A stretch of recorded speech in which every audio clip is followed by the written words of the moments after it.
response video to Matt. Yeah. See if he responds. I don't know. I'll try to be polite and all that stuff. So anyway, respond to the conference report video about the morality evolution thing. And conference report's video was sort of ambiguous. He didn't really say anything. He just implies that there's no such thing as an absolute or definitive or ultimate universal morality. He's kind of just, he doesn't say why that would be not likely or not possible or not probable. He just doesn't like that idea that there's a truth to be discovered regarding what the function of this machine is, and a way of describing peak efficiency in terms of what exactly it's doing, what really means something in all of this mess, and that it's not just chasing. It's chasing in a direction. It's not just, you know, artistic renditions. It's not just finding some new way to crinkle it, or, you know, a new octave, or, you know, some way to reform the music or reshape it. It's that it's actually has a limited point that it goes to, it funnels to. That's what intelligence does. Intelligence doesn't expand things, it narrows things. It extracts the bullshit. And that's where we get to Matt. Because, man, is he full of shit. Well, and increasingly industrial society. So anyway, he does all this. He's always doing this, whatever, the evils of thinking, scientists, capitalists, whatever. So then he goes in this whole Darwin spiel, and he sort of just implies that Darwin was a man of his culture or something, and that his book has something to do with his culture, like the theory of evolution has something to do with the culture, or even natural selection. Darwin just named these things. These things have been talked about by human beings for thousands of years. The idea was out there. What wasn't out there was proof, a mechanism, natural selection. People hadn't put all that crap together.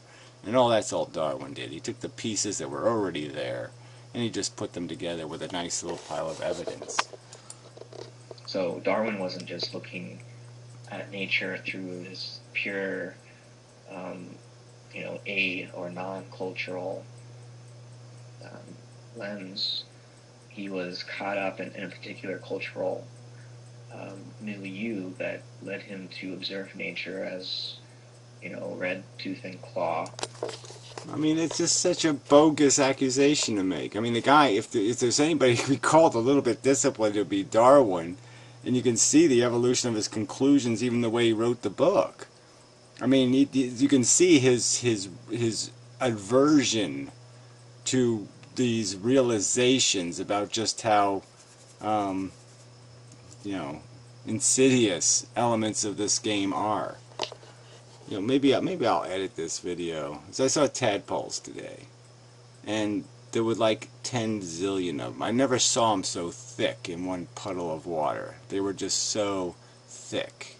And I don't think the video came out very well because of the lens focus, so I have to use a different camera when I do that stuff. But anyway, just incredible thickness. And you're just saying, how many will survive out of this mess? 3? 5? They're all going to die before maturity. They're all going to die likely as tadpoles. This is nature, and it's grotesque.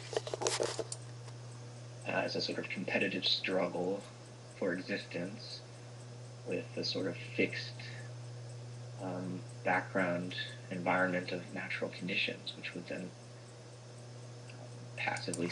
It's not just the background of natural conditions, it's that those conditions for most of the history of life on this planet, until the very short recent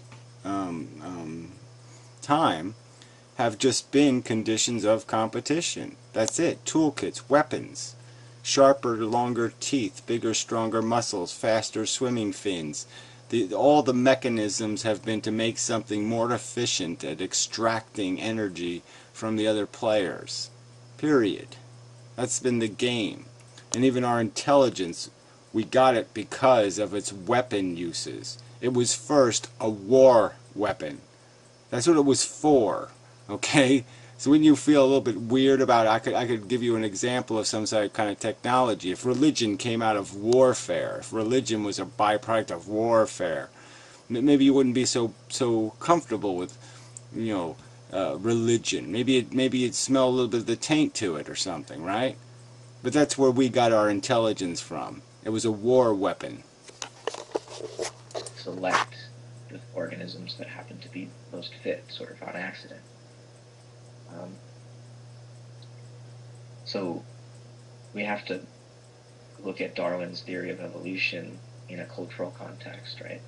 And when we do that, our understanding of evolution as, at least of cultural evolution, as this kind of progression, you get this in Dawkins. Yeah, well, see, this is where everything goes all wrong, right? Because now you're going to mix two subjects. Biological evolution, that gives us the faculty, that builds the hardware. But cultural evolution doesn't have anything to do with Darwin. It's a whole different kind of evolution. Things win because they win a different kind of popularity contest. It's no longer a gladiator war, the battle of ideas. It's a marshmallow war. It's a poofer war. It's tell me what I want to hear. People will lie to themselves and write fables. It's the who can write the best fairy tale that wins. It's not about the truth. It's not about integrity. It turns into a horrid contest to sell the most interesting snake oil and to put the fanciest label on it. Make it as intriguing and cosmological and put all kind of swirly doodads and all kinds of thou art thatty little kind of diddle daddle, and make it seem like give it a facade of something impressive and meaningful, and all you're selling is lies. Yeah, completely different kind of evolution. The evolution of the liars. Strange about face in his assessment of the teleological purpose of reality, where though the non-human biological world evolves through the mere accidental or purposeless selection of genetic replicators, as soon as these replicators stumble into the human form, something new emerges, a kind of... Alright, so he's basically talking about the selfish gene, and where Dawkins starts talking about memes. And the idea of ideas being viral and ideas being evolving through this mechanism of social acceptance. And that's a completely different kind of evolution. And I don't think Dawkins went too heavy into it in his book, to tell you the truth. Mind or mimetic engine that can then rebel against its selfish genes, and the human can rise through the course of its cultural history to a freer and more good way of life. This is the... Yeah, but is that what culturals have been doing? Cultures, I mean, I would argue to some extent there's progress. There's obvious progress. But the progress still lags way behind the biology and way behind the emotions. And the emotions are still driving the animal. It's still an animal reacting to the world. It's still using draconian methods. I mean, it's still failing all over the place. Kind of neoliberalist, techno-capitalist, utopian dream of progress that has guided the whole Enlightenment project. And as someone critical of that... Yeah, critical of that. And you're going to be critical of that in the context of a world where all these wacky Muslims and all this other religion, you can see how toxic it is to anything called intelligence or arts or any of that stuff. They're going to burn your books, Matt. All right? That's what they're going to do. You think you could read your books in Indonesia? Indonesia sucks, by the way. That project. I would want to invoke not an anti-evolutionary narrative, but a kind of denaturalization of what we call nature as a Well, that makes a lot of sense. You know, yeah, you want to accept evolution, but you don't want to accept it. I mean, that's the bottom line. You really just don't want to accept evolution. opposed to culture. So I would want to read evolution both in its natural sort of cosmic form and in its human cultural form. I would want to see it as both progressive and Yeah, whatever. So again, they're two different kinds of evolution, so there's just no point in trying to smash them together because it's not the same thing. Our intelligence didn't evolve incrementally, idea by idea. We were given the hardware, a capable mind, a long time ago, and it was through a slow process of dissecting, experimentation, the scientific method, to create knowledge of how the thing works, what it's made out of, what the moving parts are, and non-moving. And you think there's some sort of wisdom in retaining the old voodoo, staying with the old superstitions, the nonsense, the bad conclusions drawn before people were informed. You think it's safer. I think it's the death of intelligence. aggressive, and not unambiguously a march toward greatness, but a kind of more of a steady state. Yes, a Sisyphus rolling boulders forever. Yeah, stoically accepting mediocrity, failure. No, no good. No sale. Especially no sale when you're doing it with just bullshit. I mean, just absolute bullshit. I mean, there's just no evidence that we don't understand what we are. Okay, we're gladiators, built biologically to be survival machines, and it's only this little slight part of us, this little incidental part, that can start contemplating something better and start twisting that biology into more sophisticated notions of beauty worth desire. Creative continuum where, yeah, morality is always changing, but morality is no mere accidental achievement either. It is. Oh, come on, it's pretty accidental. It's pretty just incidental, right? All these, the wars of the past that decided whether something would be Muslim or Christian or Hindu or Buddhist or whatever. I mean, it's all pretty, whether it rained or didn't rain decided the fate of millions of lives in this stupid, arbitrary contest for what idea will suffocate human beings for another 500 years. And that's all they have done. That's all these religious ideas have done, is suffocate the human race in ignorance. It's kind of, it becomes more of an aesthetic thing. More a matter of intensifying the beauty and the complexity, the complex unity of it. Yeah, well, whatever. I mean, there's no point in talking about the beauty because this is, it's just subjective mishmash. It's so arbitrary. You can make anything beautiful, including a nuclear bomb. It just doesn't matter. You can build anything and you can conform people to worship it and to think it's the most beautiful thing on earth.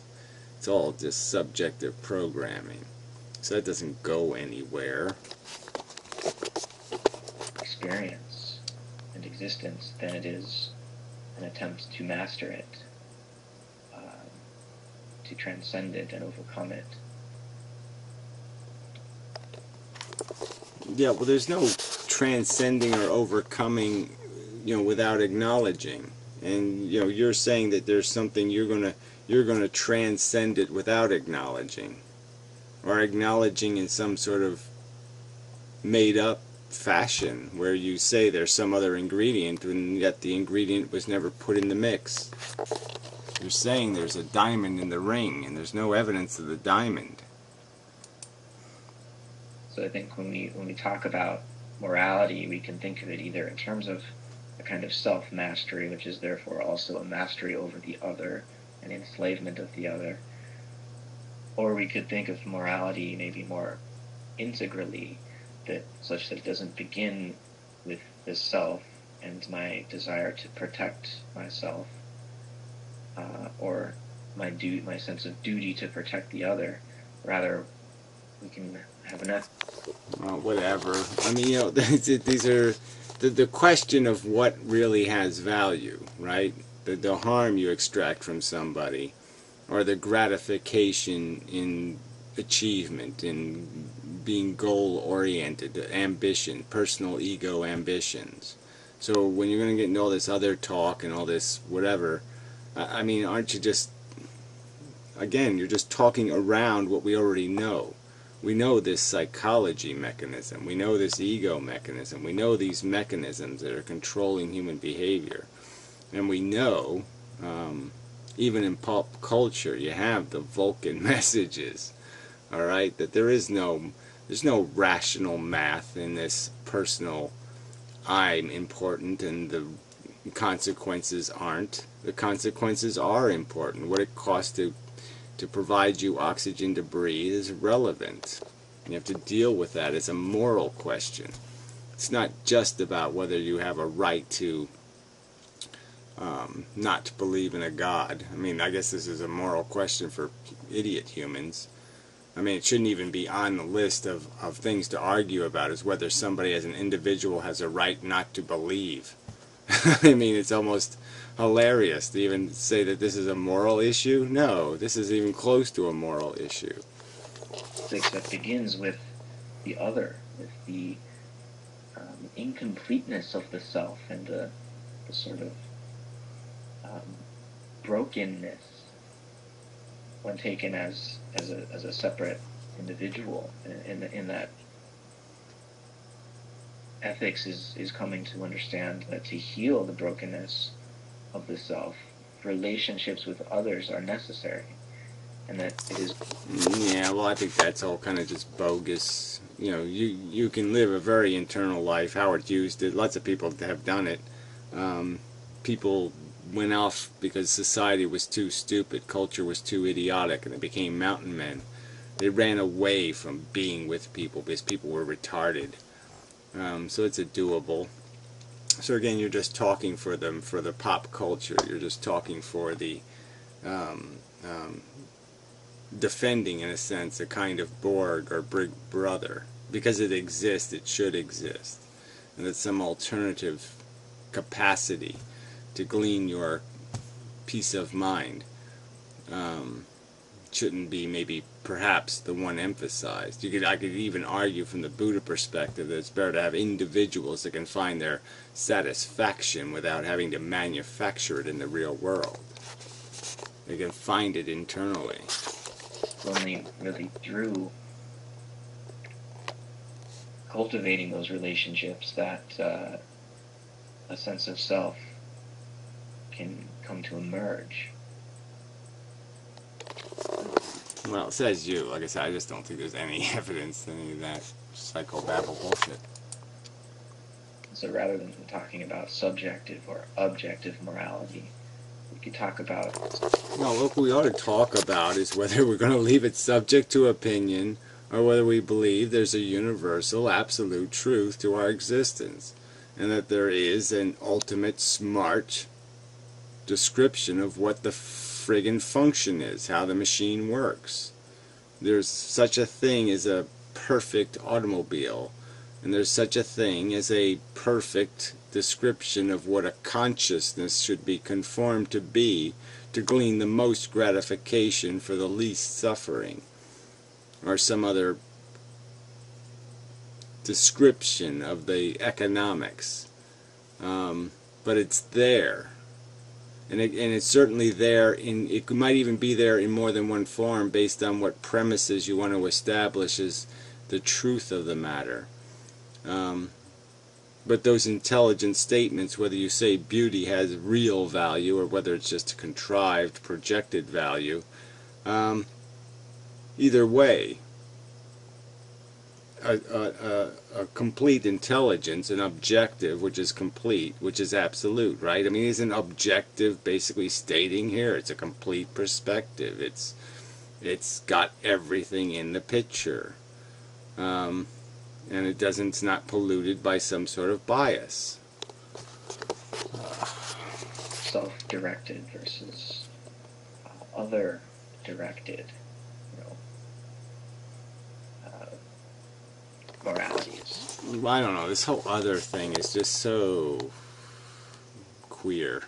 Sorry, but come on. It's the society, the human race, the whatever. But calling it other is just, what is that? The other what? By rational description, I think the other has to be the other sentient life, present and future. Because that's the other that's relevant to our, that's the other that's held in the balance to our selfish, personal gain at their pain. And when I think about the evolution of our universe, its experiential and its physical aspects, I see. Yeah, well, all that big talk about all these experiential and experiential aspects when you have absolutely no evidence that this is going on anyplace else but right here. No evidence that you can get through even the first hurdle of abiogenesis, let alone the other hurdles of, multicellular life, and then, neurological, and then electrical neurological life, not just chemical reflexes, but electrical reflexes, and then to make that sentient, to create the feeling sense, the sixth sense of feeling. No evidence you can do any of that, or any of that's going on anywhere else in the universe. Not a march toward mastery, but an increasingly internally interrelated choreography, an orchestra of Morlock. Yeah, I mean, we're almost back to, I watched the stupid Time Machine, the newer version is stupid anyway. But anyway, it's almost like, the evil forces have the idea that let's stay primitive. Let's stay ignorant and primitive, and that somehow this is what we're supposed to be. Let's revert back into wolves. Let's revert back into to monsters that just, pillage the world. Let's go back to just being ignorant gladiators. There's no victory in that. Always multiplying instruments to reproduce one another, but not identically. There's a reproduction of difference, which leads to the introduction of novelty and this, indeed, evolutionary progression. Yeah, right. Well, that's not happening anymore, okay? The biological evolution is over. It's just, mutts all the way down from here on in, okay? There's going to be there's no biological selection. There's no environmental selection. None of that stuff's happening. And if it is happening, it's all decidedly negative, okay? The poorest, the dumbest, the most ill-equipped, the most unsuccessful are the ones that are going to succeed because they'll eat shit and be happy with it. We're biologically moving backward, not forward. So you can't make that argument. All there is here is competing ideas now. Ideas that are based on the primitive, dumb, ignorant conclusions of the past, or the ideas gleaned out of assessing what do we have. What do we have as facts. We got abiogenesis, we got 4 billion years of gladiator wars, we got 500 billion years where they're feeling organisms, sensing their world, competing with each other, killing each other, quite literally cannibalizing slightly different variations. Come on, it's not a good story. Um, but we shouldn't mistake it for what the capitalist orientation or attitude would mistake it for, as a competition between separate bodies. Yeah, well, whatever. I don't think there's any way to separate us from our competition. So I wouldn't say, but it doesn't have to. You don't have to metaphor it to capitalism. You can have fair economies versus unfair. You can have fair war versus unfair. And that's, the least you could do is to say, let's make it fair.